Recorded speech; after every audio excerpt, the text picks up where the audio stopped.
good afternoon, good evening, everybody, depending on where you are joining us from. We're thrilled to have you on the call today. My name is Kendra Heaney. I am the Project Lead Education for the Global Schools team, and it is an honor to be here with all of you. I am joining from Ontario, Canada.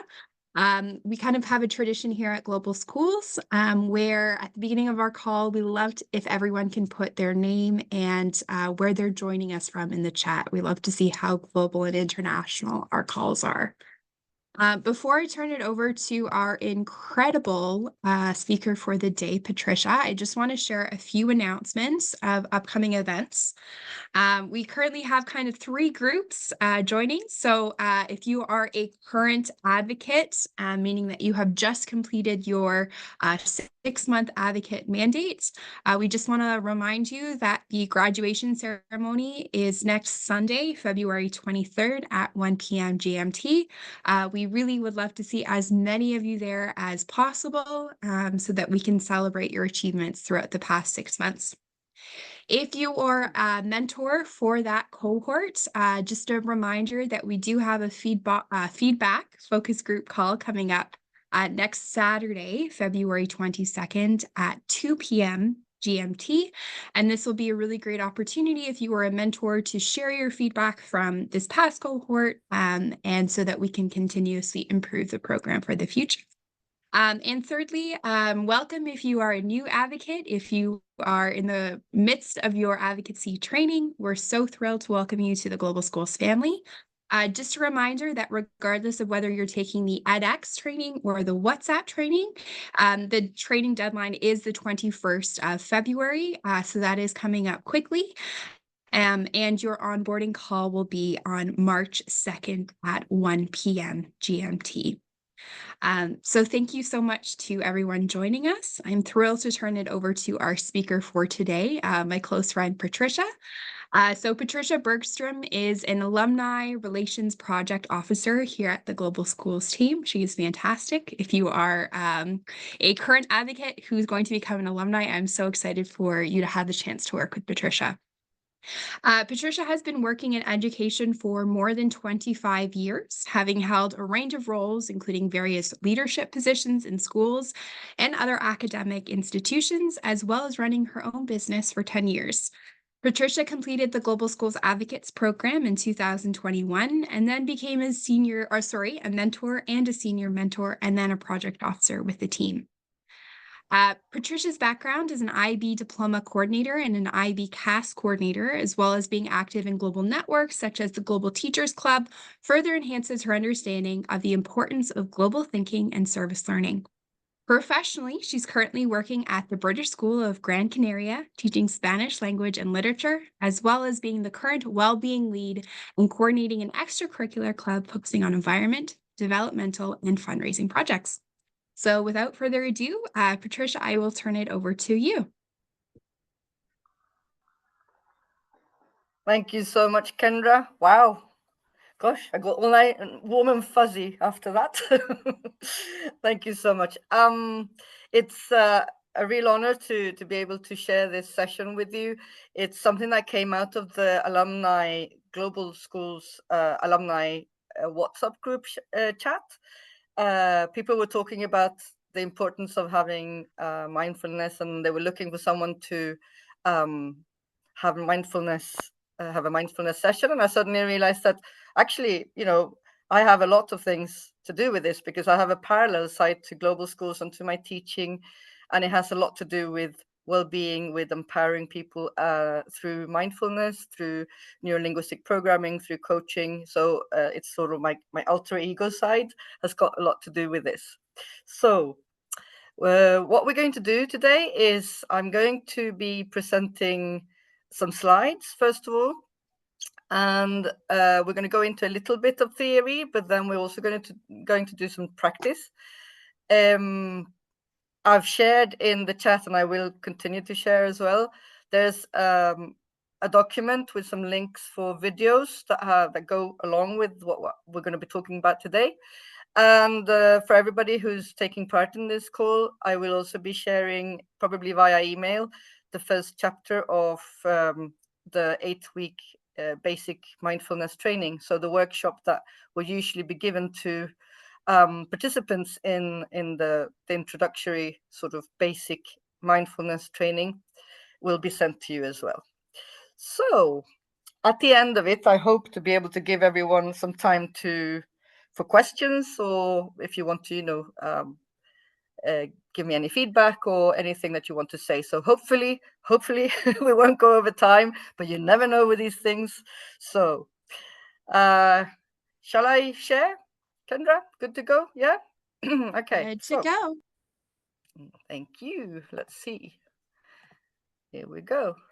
Righty-ho. So well, for those of you who don't know who I am, I'm Patricia Bergstrom, and I'm a project officer, alumni relations for Global Schools. And as you heard from Kendra, I've been with Global Schools for quite some time now. So now, for all of those of you who know me as the project officer, or as a mentor, a senior mentor, an advocate, you're now going to know me as one of my other sides as well. So what we're going to be doing today is we're going to focus a little bit on the theory of the attention and the now.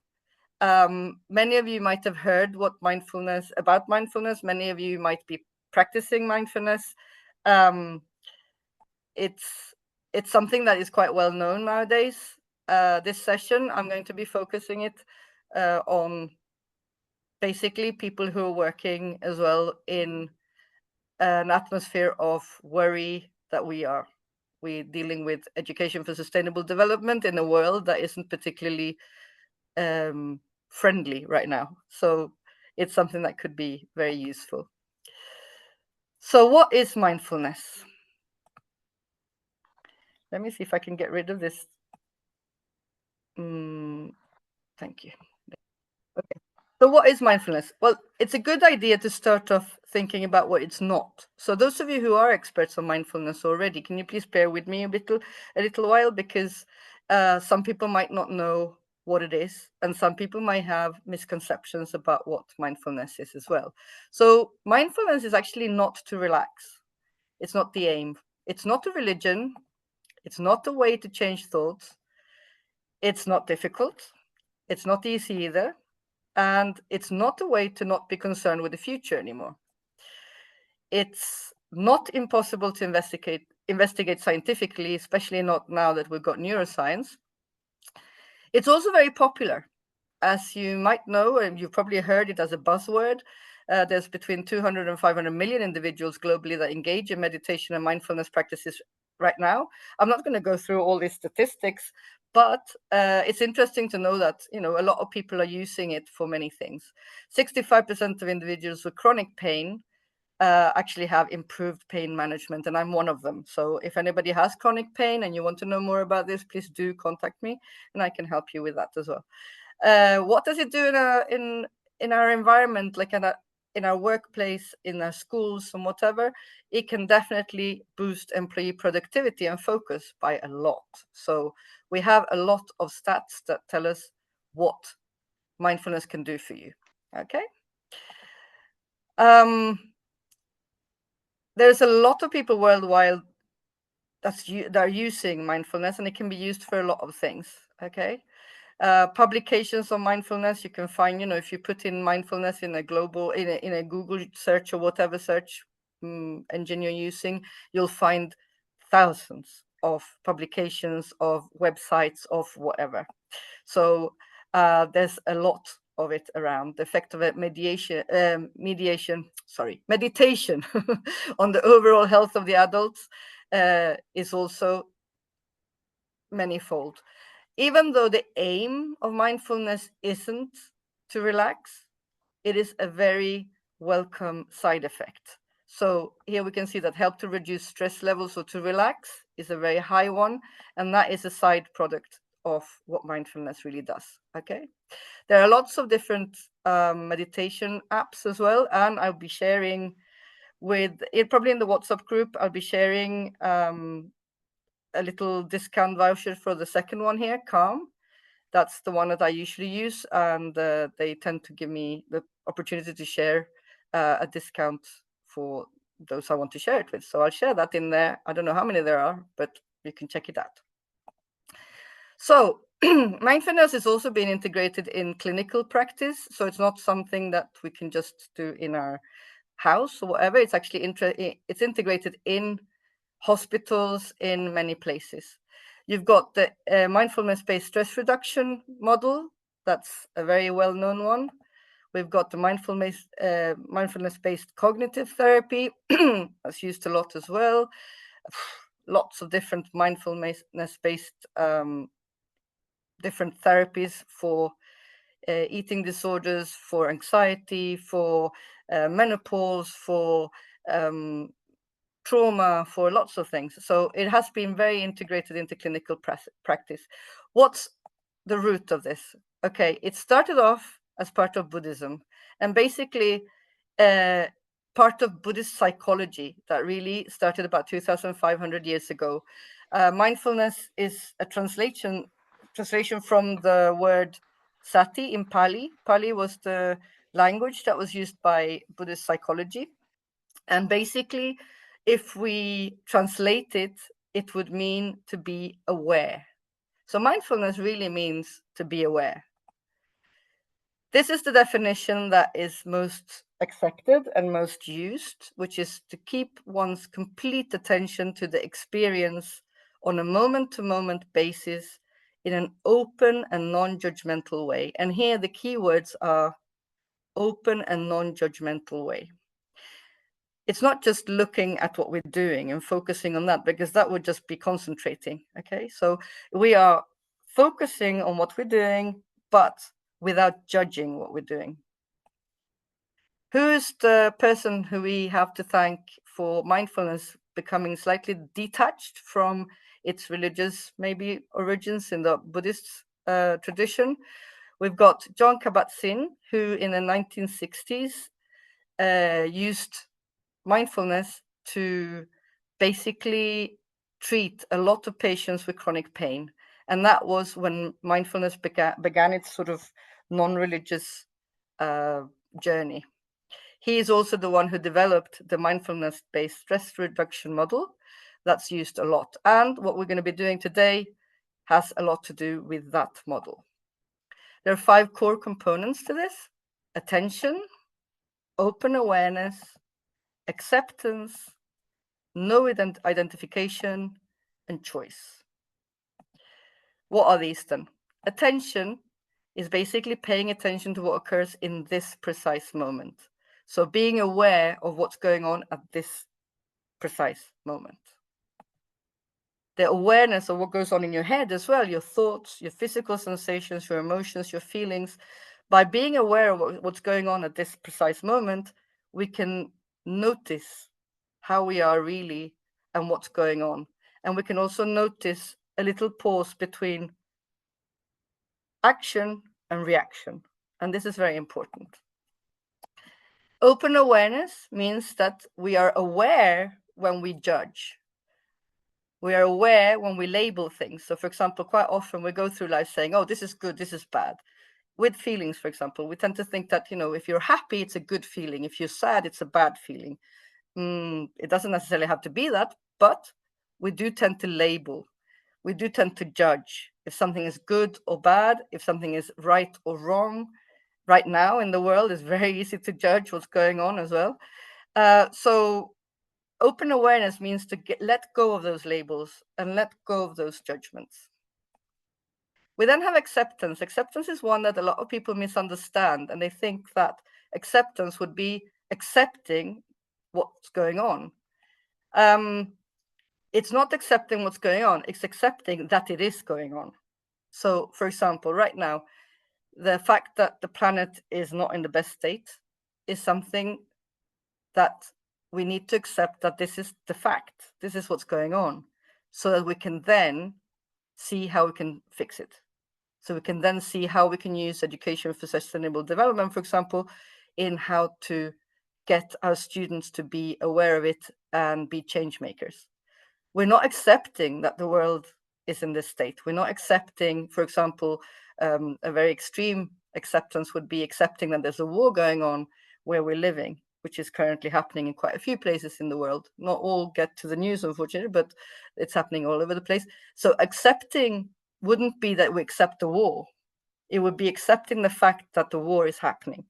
So the current experience is happening. We're not accepting is also not trying to change it. And this is again something that gets misunderstood, because obviously we do want to change that, but we probably can't change because it's not in our hands to change it. So we have to think, and we have to sort of pause to be able to see where we can make those changes. If we sort of struggle and fight with the problem we're having, it can be from a small micro problem to huge worldwide problems. But if we struggle with it, what's going to happen with our mind? We're going to be focusing on the problem. While we're focusing all our attention on the problem, we're not going to be focusing on the solution. And the more we focus on the problem, the bigger it gets.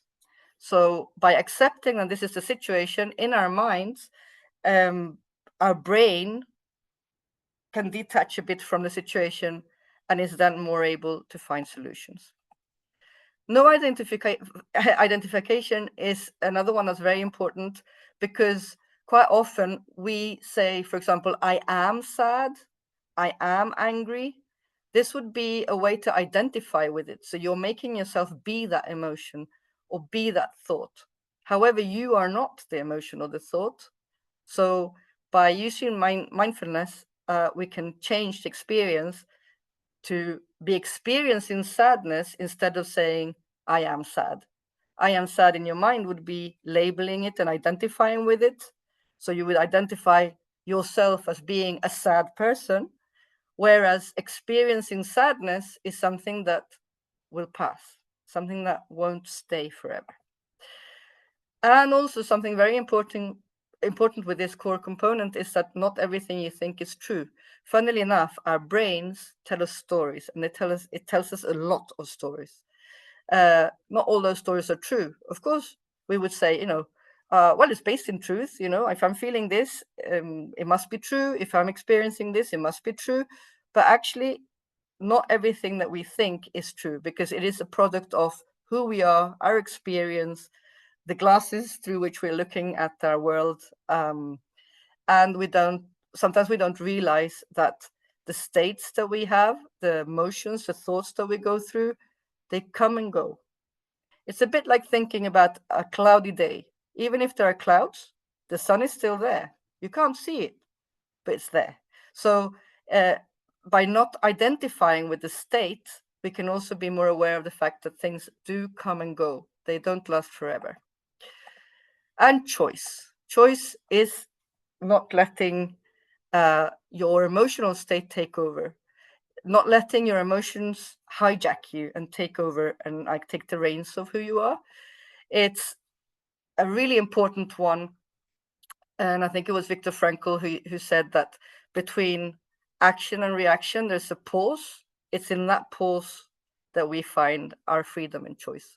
So with mindfulness, we're able to be aware of these things and make sure that our automatic behavior doesn't just go off with us, but we can actually pause for a microsecond and decide how we're going to react. Let's take, for example, you have somebody who you work with who really annoys you, and we have a lot of those, I'm sure. So who really, really annoys you, and every time you see this person, you feel like, oh. Well, if we are mindful of the fact that every time I see this person, I'm going to react that way, and I realize that this is the case, I can maybe do something about it. So I can make a choice. I can either say, oh, right, if I know that this person is always going to be in the cafeteria at this time, well, maybe I'll go there a bit later, or maybe I'll go there a bit earlier, or maybe I'll try and focus on my attitude towards that person and try to be curious about why is this person affecting me in this way. So we become more conscious and less automatic. So does that sound easy? A good way to see what mindfulness is to see what mindlessness is. And I'm sure we all can pretty much identify with this. We rush through activities without being very attentive to them. If I asked all of you today, for example, I don't know where you are in the world, so I don't know if you've just had breakfast, lunch, dinner, just woken up, or you're just about to go to sleep. But if I asked you what you had for breakfast at the last time you had breakfast, whether it's today or yesterday, would you be able to really tell me what your breakfast tasted like, smelt like, looked like, what type of noise it made when you put it in your mouth, what type of texture it had? Probably not, because we rush through a lot of things without really paying attention to them. It's like when we're driving a car, and sometimes if we're driving the same route every day, sometimes we don't even see where we're driving, and suddenly you realize that you're at the the place to where you were going. So you're automatically going through it. You break things and spill things now and again. Well, we all do. I'm not saying you, as personally you, because we don't really pay attention to what we're doing. And this is one of the reasons why sometimes doing activities that are high risk have less accidents than activities that are low risk, because in the low risk activities we don't really pay attention. If you're going to be climbing a vertical, rock face, you know that the probability that you fall down is going to be huge. So you're going to be really careful in how you put in your anchors and everything into that mountain side. Whereas if you're just casually strolling down the road where you always walk, you might, trip over something that's sitting there, and you don't even realize because you didn't really pay attention to it. Subtle feelings of physical tension and discomfort is something that we're going to be exploring very soon.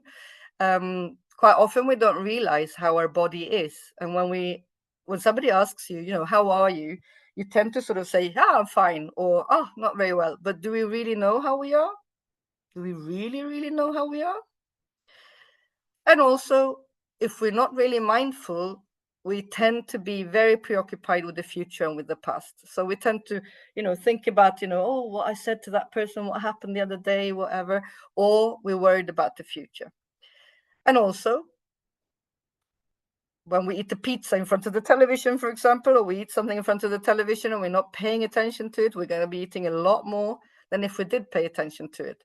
So snacking without being aware of it and without really paying attention to how we're feeling is one of the things as well that we do in a mindless way.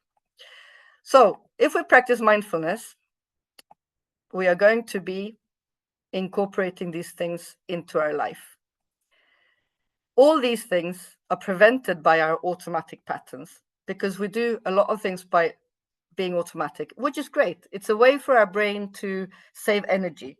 So we're automatic, we do things automatically when it's something that we have to do very often. It's a wonderful thing in our brain where these very frequent activities become automatic, so we save energy. The brain doesn't have to be thinking about every single step in this, in what we do on a very frequent basis. However, if we let automatic patterns take over our life, in some areas we're going to be having a little bit more problems. So we need to practice some things. These are some of the things that in mindfulness we practice: body scan, breathing meditation, and small daily practices, and applying this knowledge. So we are now going to jump into the now. I'm going to ask you to just go into your heads for a minute and think about a beautiful moment from your past. Think about it, visualize it, really get into that moment. Give it a moment. Feel where you were, what you were doing, who you were with. What were you feeling? Okay? We all have that moment. If you're finding it hard to find a beautiful moment, think about maybe something big, like having your first child, or maybe graduating, or maybe starting school, or having a sibling or something like that, or just having your coffee.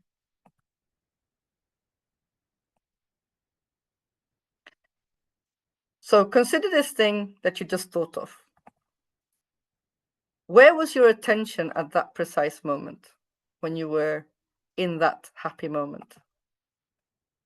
Do you think you were thinking a lot when you were in that happy moment? Were you really present in that moment? And if you were, oops, sorry. If you were, can you recall that you had any other problems present in your life at that time? You just need to reflect on these things and think. So the present moment is a really, really, really important time in our lives, because to be honest, it's the only time where we're really fully alive. You can't be alive in the past, and we hope to be alive in the future, but we don't know. So the present moment plays a really fundamental role, not only in mindfulness, but in everything that we do.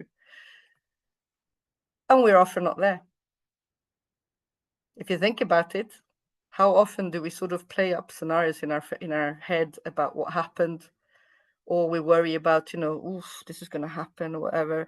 I read this piece of news the other day about another meteorite possibly impacting or not. Well, if I'm going to sit here and, have all my worry in that future that might happen or might not happen, then I'm not going to be living right now. So I wouldn't be in the now. And my life is really happening now, in the now. So where are we?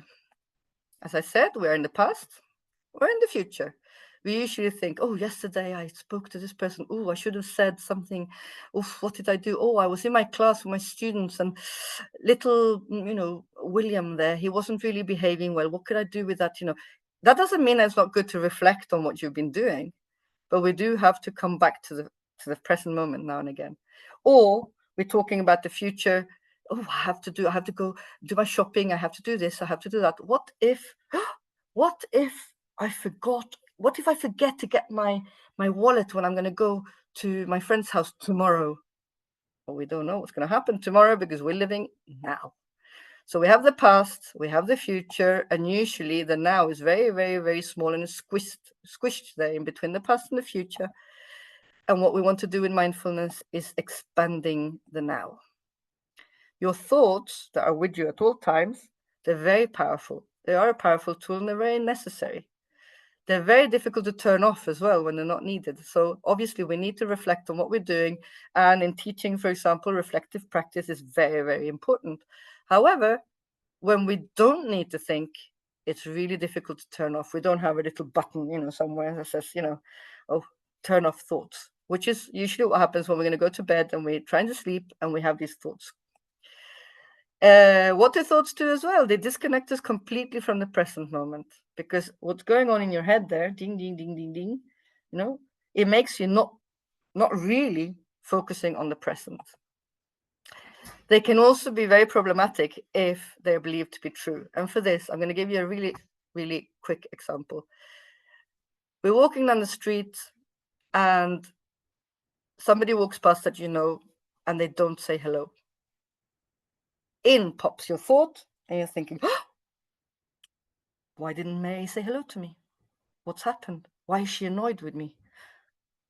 Maybe I did something. Oh, what's gone on? And you start thinking and thinking and thinking and thinking and thinking about everything, every moment you've been close to Mary. Could she have misunderstood something and whatever, this, that, and the other? And your thoughts are telling you all these things, yeah? Whereas Mary, that day, woke up, forgot her glasses, and didn't actually see you. So your thoughts have given you a lot of anxiety, a lot of problems, whereas the reality was that poor Mary forgot her glasses and didn't see you.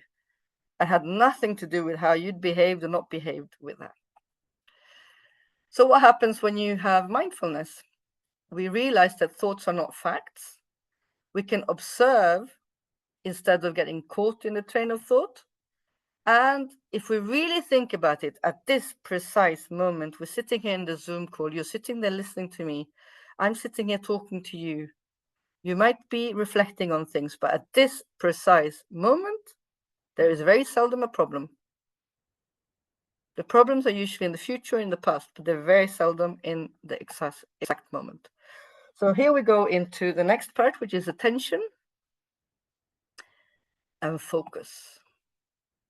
So as I said before, the attention focuses our awareness on a specific experience. So this is why when we're trying to solve a problem, if we focus on the problem's going to get bigger and bigger and bigger, and we don't really realize what the solutions are. So if we're reading a book, for example, we're going to be focusing our awareness on the book. If we're watching television, we're focusing our awareness there. a conversation, physical pain, thoughts, or whatever. Yeah, we can focus our attention on something. That would be concentration. There are two forces here. The one that demands your attention, it can be internal or external, it can be your thoughts, it can be a television or whatever. And we have the one who regulates the attention. So an emotion, a thought, a sound, a TV commercial or something like that, yeah, all those things will be demanding your attention. And what is the one thing that can regulate your attention? Well, mindfulness, being aware of the present moment. So we're going to do a small exercise again. Try to stop your thoughts completely for 2 minutes. I'm going to time you. I'm going to time you for 2 minutes, and I want you to stop your thoughts completely for 2 minutes. Are you ready? I can't see you, so I'm going to have someone give me the go-ahead here. Is everybody ready We are to stop their good, thoughts for 2 Patricia. minutes? Good, perfect. Okay, so I'm going to put this on, and for 2 minutes, I want you to not think about anything.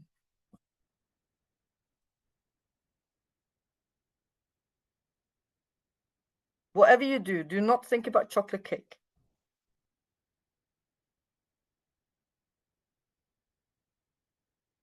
Keep your mind completely free of thoughts, and do not think about chocolate cake.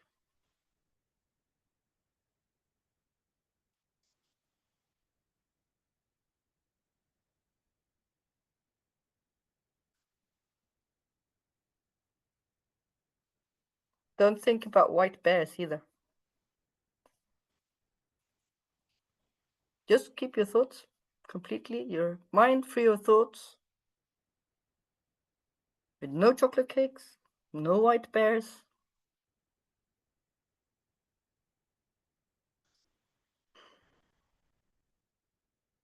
Just stop your thoughts completely.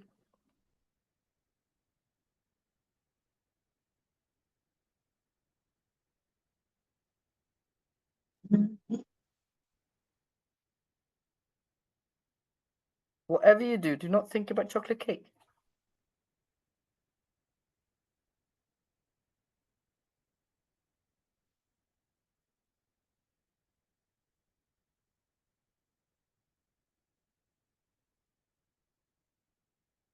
No thoughts at all going through your head.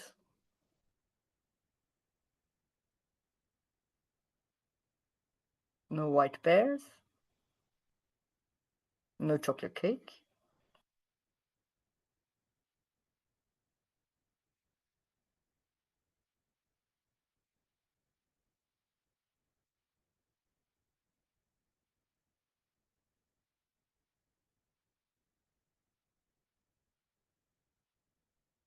Okay. So, what did you experience?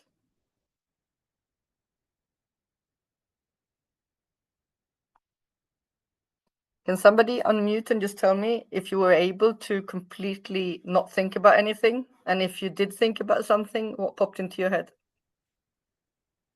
I tried to, but I got distracted when you kept talking about chocolate cake and the white bear.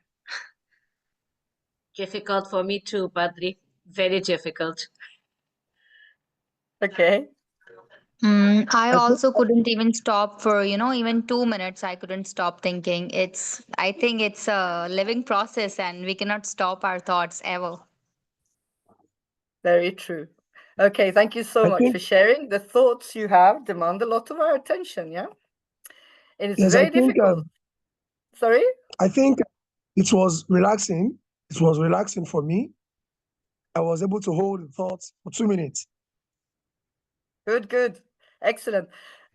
Usually people who manage to not think about a lot of things are usually people who tend to meditate or tend to Can I say something, please?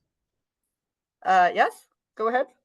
Yeah, I think the more I stop thinking is the more the thoughts continue to come. Absolutely. Yeah, I see my eyes moving this way and the thought begins to come. So it's just absolutely impossible for me. True, true. Thank you so much for sharing that. Okay, so we will have some time a Thank bit later on to share again. Okay, I'm going to come back to the exercise and you reflecting, just so that time doesn't go off. But thank you so much. As you were saying, it is difficult, if not impossible, to stop thoughts by not trying to think of them. Okay, so the more you try not to think of nothing or something or a bear or a chocolate cake or your problem or whatever, it's probably going to be extremely difficult to not think. So what do we do with our thoughts then? Well, every day we have over 6,000 thoughts per day. So it's a lot of thoughts to be dealing with. Yeah. The thoughts can come in very handy, of course, because we need them to be creative. We need them for new ideas. We need them for making plans. We need to think, obviously, and thinking is very important, especially systems thinking in our world. No, system thinking, analytical thinking, creative thinking, critical thinking. We have a lot of thinking that we need to do. However, thoughts can also be very problematic, because in the world we live in today, of course, we've got, all these things that we're worrying about and we're thinking about, and we don't know what's going to happen, and we don't know how we're going to do one thing or the other. We don't know how we're going to deal with our class, and most of us are teachers, so we have to deal with sometimes problems at school, problems with like individual students, or just with how to implement, for example, ESD in our schools. Yeah. So we worry. We have rumination. Rumination is when we think about things that have happened, a bit like cows do when they eat. No, let's ruminate. Yeah. So rumination is when we're sort of thinking about the past. We also tend to think negative stories about the self. Like, for example, if we make a mistake or something, we tend to sort of say, "Oh, I'm so stupid. Why did I do that? Gosh, I couldn't even think of nothing for 2 minutes. God, something wrong with me." We tend to have really negative stories about the self now and again. So usually what would happen is that we would try to suppress the thought, distract it, or challenge it. Okay, so we would try to sort of put it under the carpet, or we would try to say, okay, I don't want to think about this, so I'm going to go and swim, or I'm going to go and play tennis, or do something else. We challenge them and think, okay, what am I going to do about this thought? What am I going to do? The more we do that, of course, we are going to get them to rebound. We're going to get them to be very temporary. The suppression and the distraction is very temporary. You're going to be in your head thinking. So it's not really a very useful way of dealing with your thoughts, because you're struggling with them. Okay. If we struggle with our thoughts and we struggle, then they're going to keep coming back. Okay. How can mindfulness help us with this? Oh, gosh. Here I am again, clicking on the wrong button. We observe. We take it slightly less serious. We switch on our curiosity, and we can also let them pass. I'm sure your mums and grandmothers, usually, when you couldn't sleep, might say, "Oh, well, just look at your thought and let it go. Look at the next thought and let it go." And that's actually one of the strategies to let thoughts go, so that you let them pass. Yeah. So if you don't struggle with them, because if you're observing your thoughts, you're not struggling. If you're sort of not really getting involved in your thoughts, you're just having a look at them with curiosity, or just letting them pass, then we're not struggling with them. And if we're not struggling with them, then we're going to be able to deal with it a lot better. Yeah. So how can we mindfully deal with thoughts? If we focus our attention on one point, oh gosh, here I am again. A point that could be an anchor. And then we return to this anchor, we can deal with it better. Okay. So these are some examples of anchors to be able to deal mindfully with our thoughts. Our breath is always with us. It's really complicated to go somewhere without your breath. Okay. So you're always going to have your breath with you. So that's one way to anchor.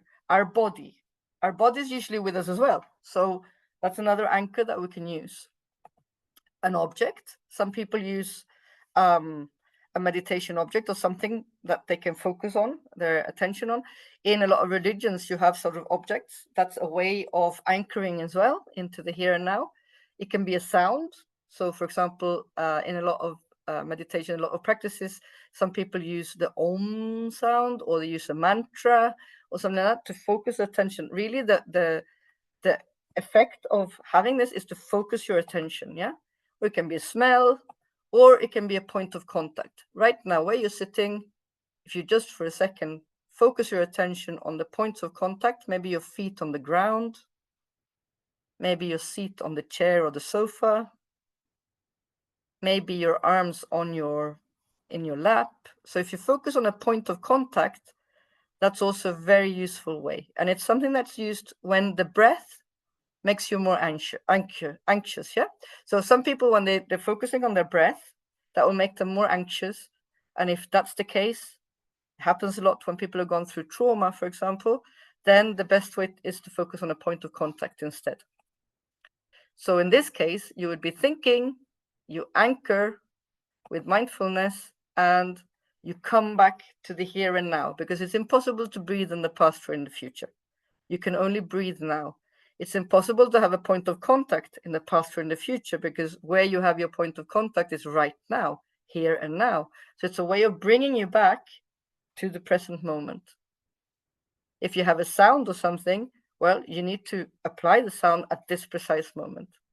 Or a smell, you need to smell that right now. So it's a way of observing your thoughts instead, and that makes you detach from the thought, put in a little pause so that you can deal with things a lot better.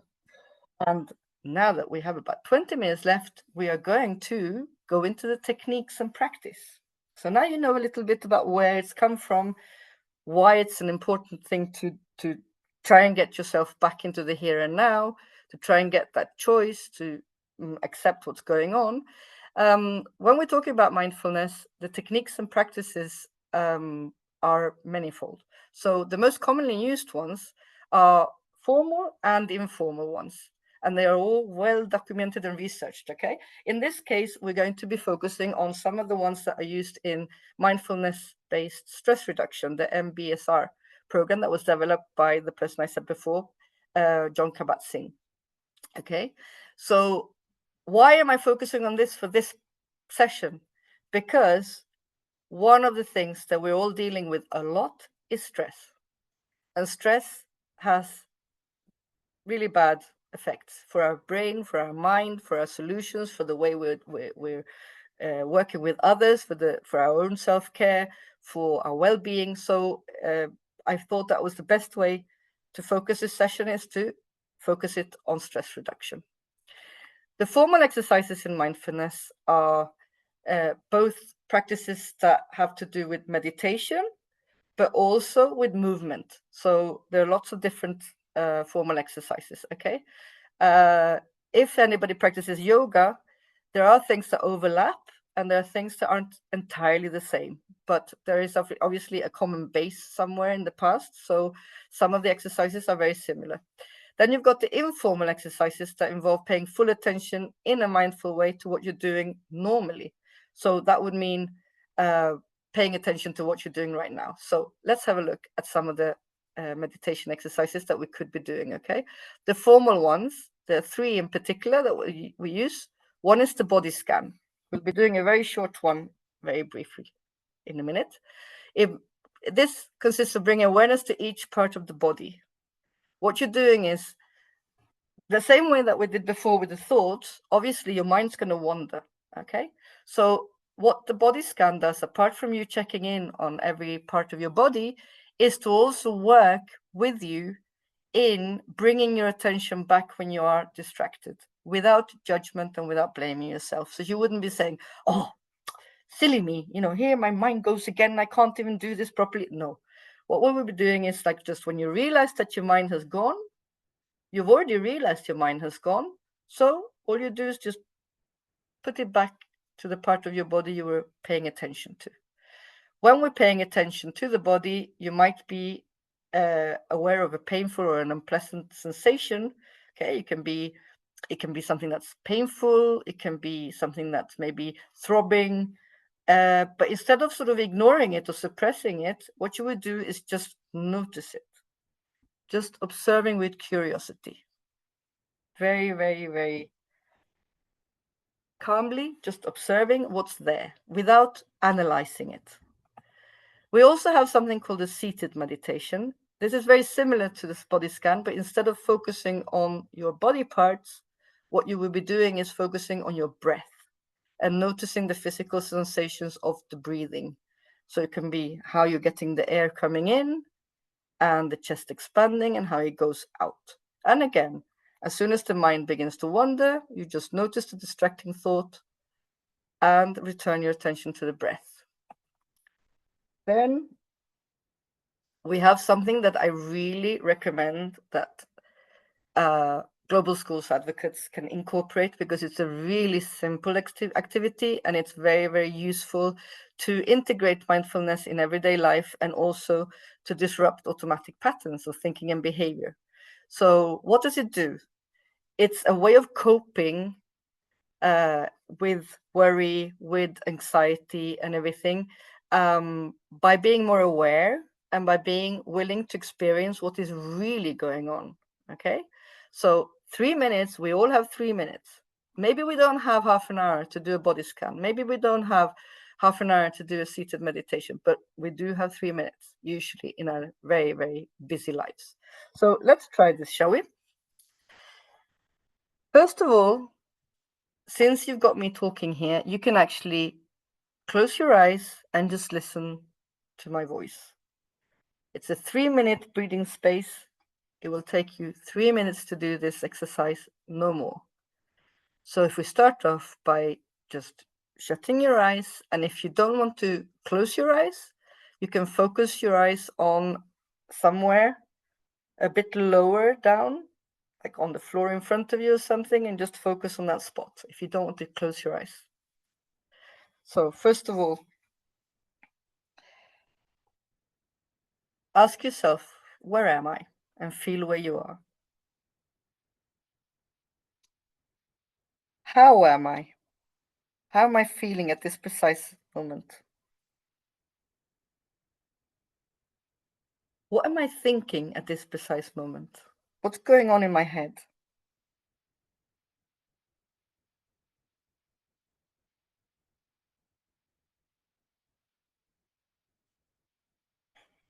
You can focus on where you're sitting, for example, how you're feeling, happy, sad, tense, relaxed. Are there any thoughts in your head? Now, direct your attention to either your breathing or the points of contact. So direct your attention to how the air is coming in through your nostrils. Try to pay attention to maybe the temperature of it coming in. If you're doing the points of contact, pay attention to where your feet are on the ground. How does that feel? Can you feel the gravity?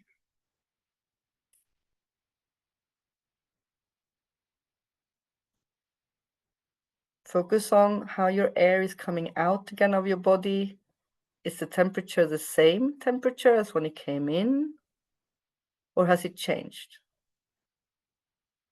Where does the air go? Does it go into your chest, into your abdomen, your tummy? Can you feel your chest moving? And if you're focusing on the points of contact, move on to the next point of contact. Perhaps how your back is feeling towards the back of your seat.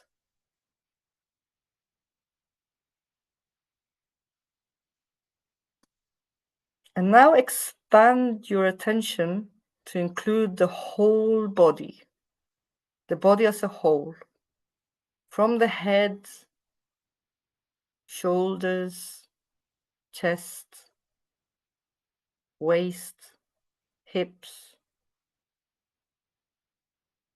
thighs, knees, shins, feet, toes, fingers, the whole body.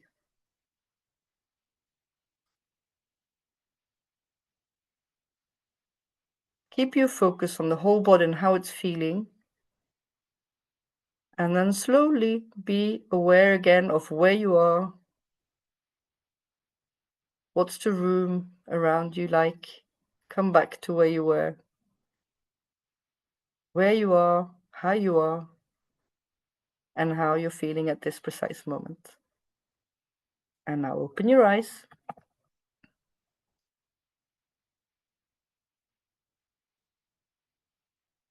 Does anybody want to share how they felt during those 3 minutes?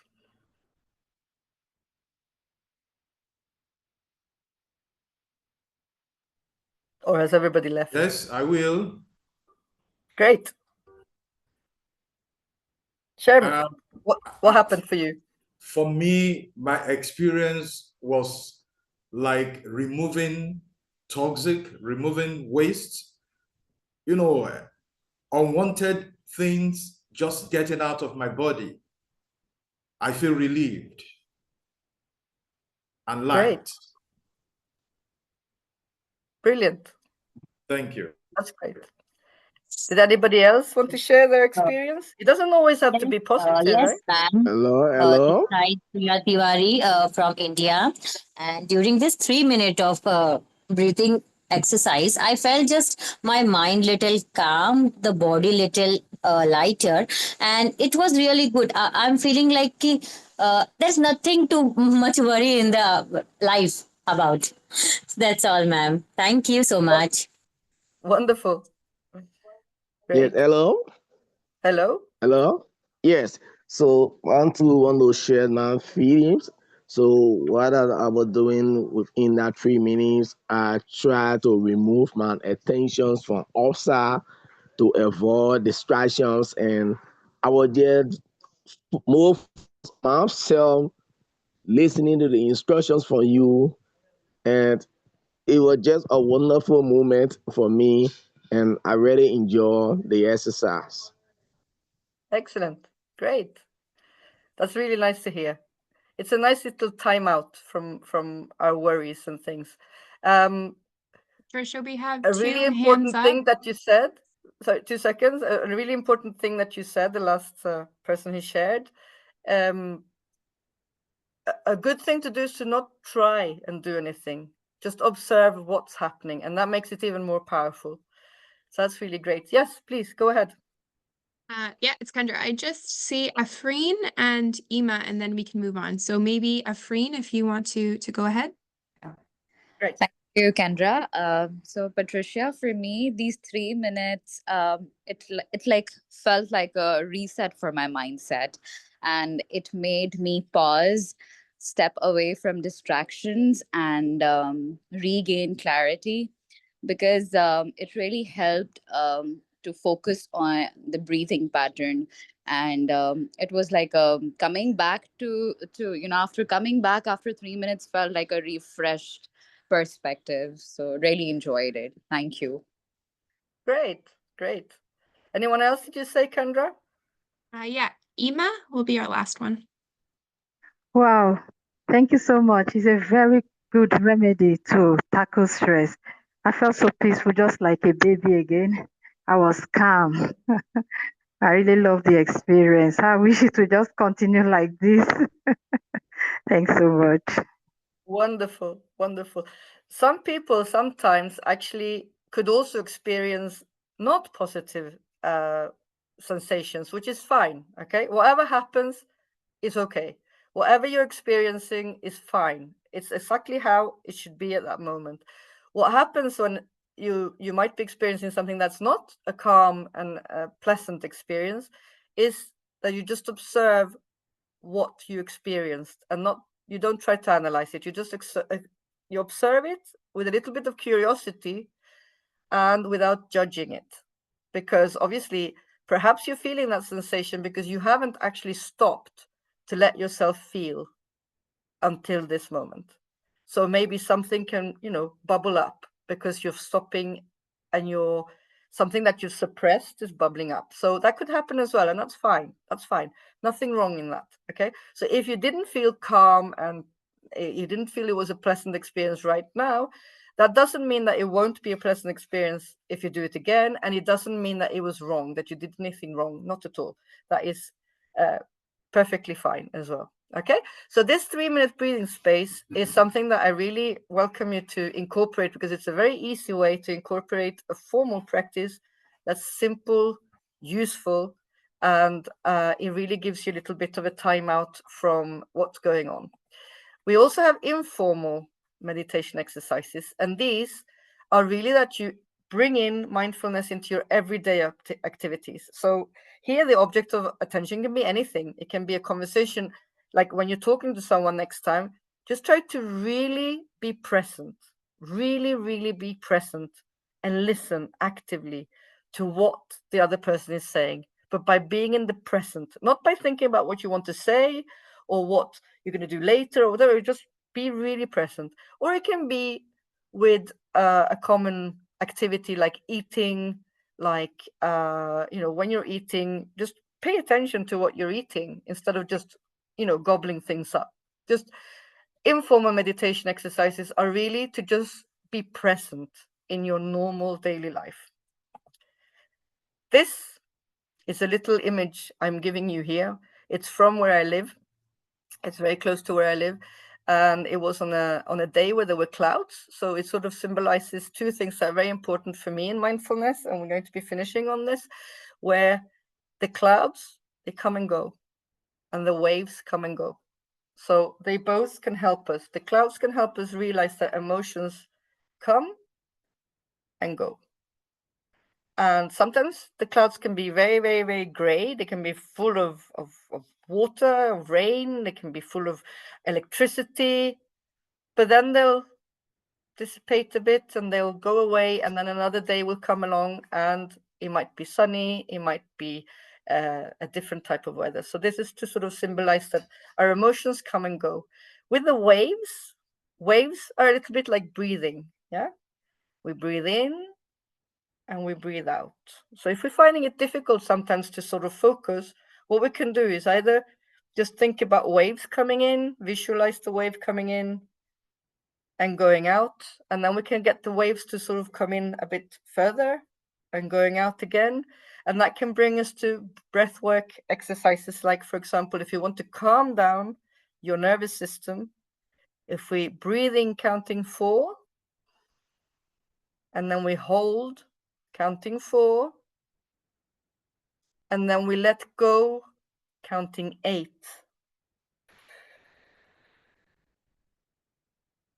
And then we hold counting 4, breathe in counting 4, hold 4, and then breathe out 8. And we do that 3 times. The whole nervous system calms down. If, on the other hand, we want to energize our bodies, we can do it the other way around. We can breathe in 8, hold for 4, breathe out for 4, hold for 4, and breathe in 8. So we can use our breath to activate. And if we just want to balance, we can breathe in for 4, hold for 4, breathe out for 4, hold for 4. And if we do that 3 times, for 4, I mean like for the count of 4, yeah? So like 4 seconds more or less. So if you breathe in, 2, 3, 4, hold, 2, 3, 4, breathe out, 2, 3, 4, hold, 2, 3, 4. And we do that 3 times, like the whole circle. That's called box breathing, and it's a really powerful way to balance out your nervous system. So basically, to calm down, your out breath should be longer. To energize, your in breath should be longer, and to balance out, we keep it the same. So if anybody wanted just to know what the whole training usually has to do with, there are 8 essential topics. That's why it's an 8-week course usually. What you do is you learn to integrate it into your daily life: meditation, acting with awareness, dealing with emotions. And what everyone here on this call will get is you'll get the workbook for the first session there for free completely. I mean, like obviously as a, as a thank you for being with me here today. If anybody wants to know anything more about mindfulness, emotional intelligence coaching, neurolanguage coaching, neurolinguistic programming, or laughing medicine, then, feel free to contact me through the Global Schools address, or if that's okay with Kendra. And if not, you've got my personal address here as well. My little parallel life is in Effective Learning for Life that you will find as well on LinkedIn, and you can contact me there as well. And I'm back with you, I think. Hang on, let me see. There I am. So, unfortunately, we're running out of time. I could be going on for hours and hours here with this.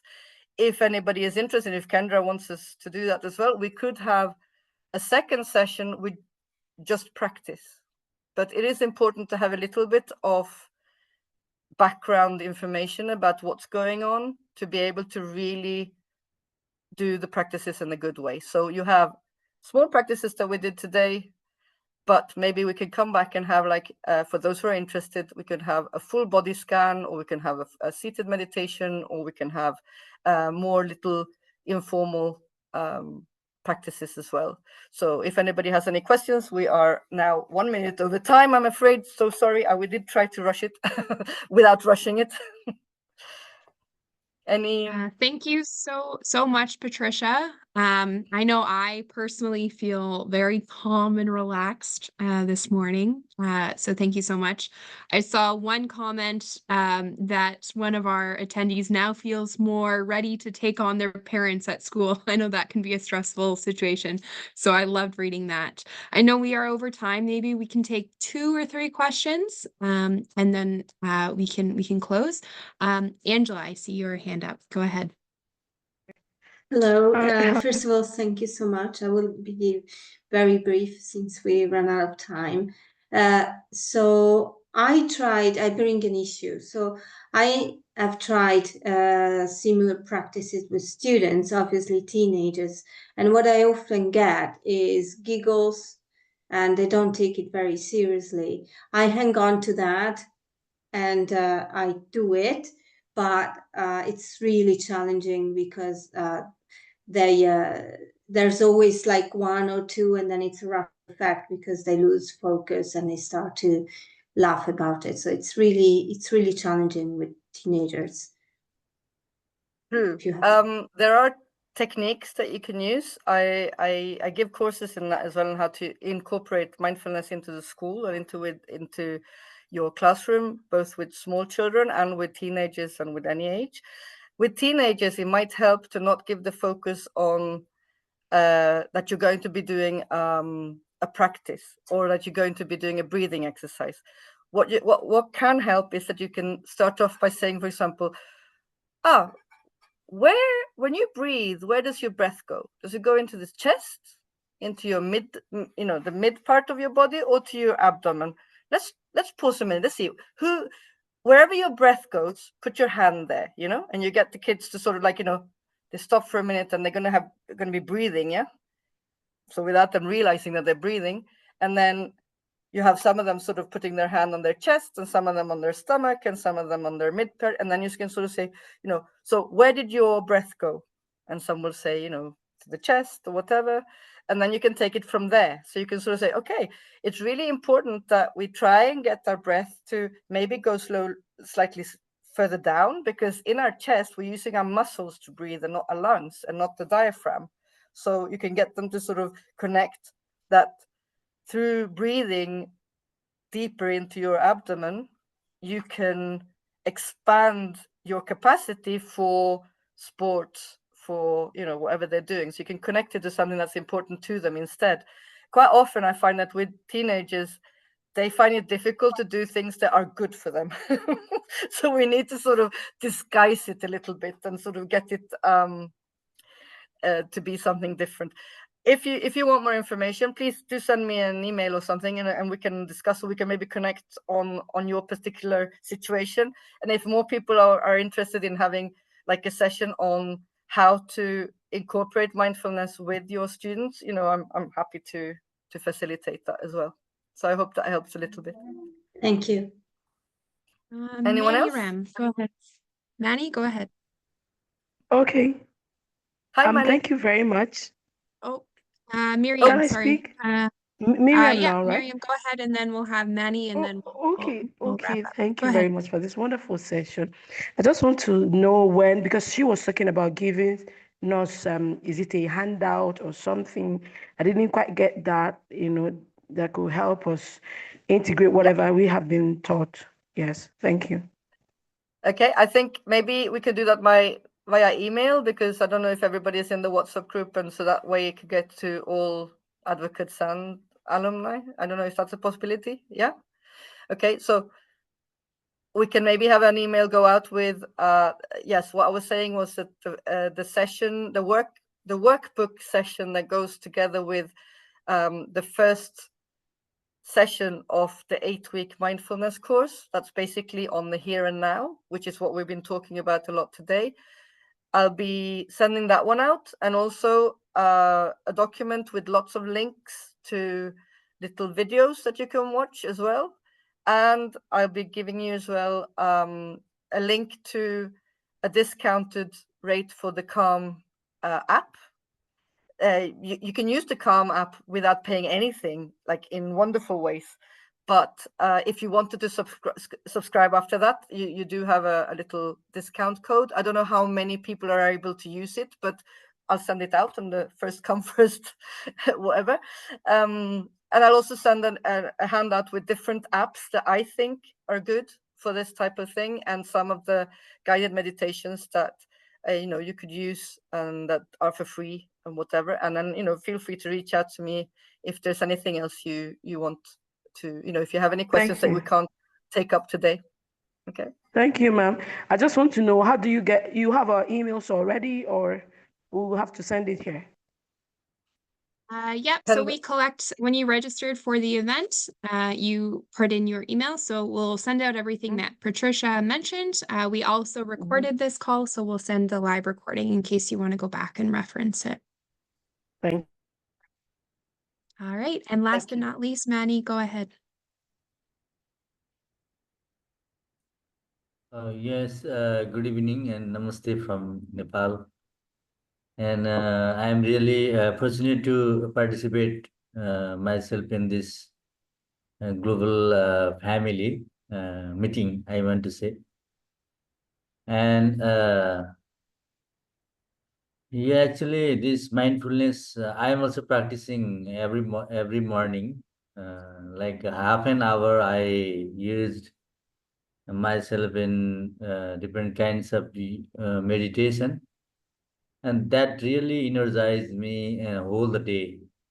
Actually, I need to go different schools and meet with the teachers and give them different kinds of like professional development, counseling, and training. So still, I am also here to provide a training to the teachers in different places outside of Kathmandu Valley. So, and this really good tools, I want to say, to energize us, to relax ourselves and reduce the anxiety and dissatisfaction from our head. And even this really give us a calm and cool strategy to go further in our life. So I also learned many things from this workshop sharing from Pratisha ma'am, and really I am thankful to be part of this family. And I add very new things to in my daily routine, I want to say. And some of the part I also want to deliver some this kinds of message to all teachers, those who are having difficulties in and maintaining the work-life balance, especially in our country.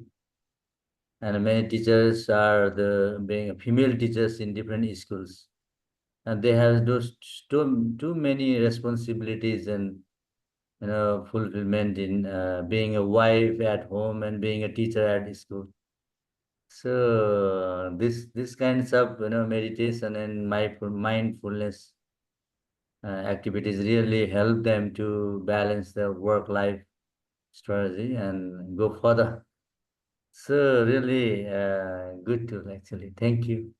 Thank you, Patricia Great. ma'am and Kendra ma'am to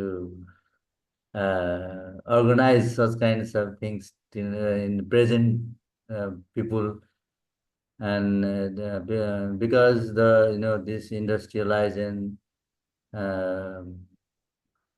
urban life, especially, I want to say the people are being so much busy and need to fulfill their necessities, and yeah, these kinds of things is really help them actually. Yes, thank you once Good. again.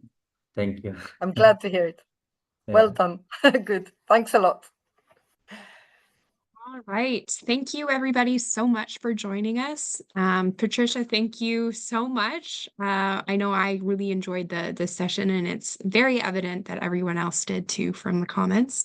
And I think perhaps we can chat further about how we can, do more practical sessions, or the session you mentioned for the students. I think that would be wonderful. Okay, everybody, thank you so much. And yes, just again, a reminder for some upcoming events. Next Saturday, we have our mentor feedback group. So if you were a mentor for the previous cohort, 2 p.m. next Saturday, the 22nd, I believe, we would love to have your feedback. Next Sunday, we have our advocate graduation on the 23rd. And on March 2nd, we have our onboarding for the next cohort. So thank you so much, everybody, and goodbye for now. Bye. Thank you. Bye bye. Thank you. Thank you so much. Thank you so much. Thank you. Bye Thank bye. you. Bye from Italy. Bye. everybody. Thank you. Very impactful. Thank you so much. Thank you. Thank you. Thanks a million.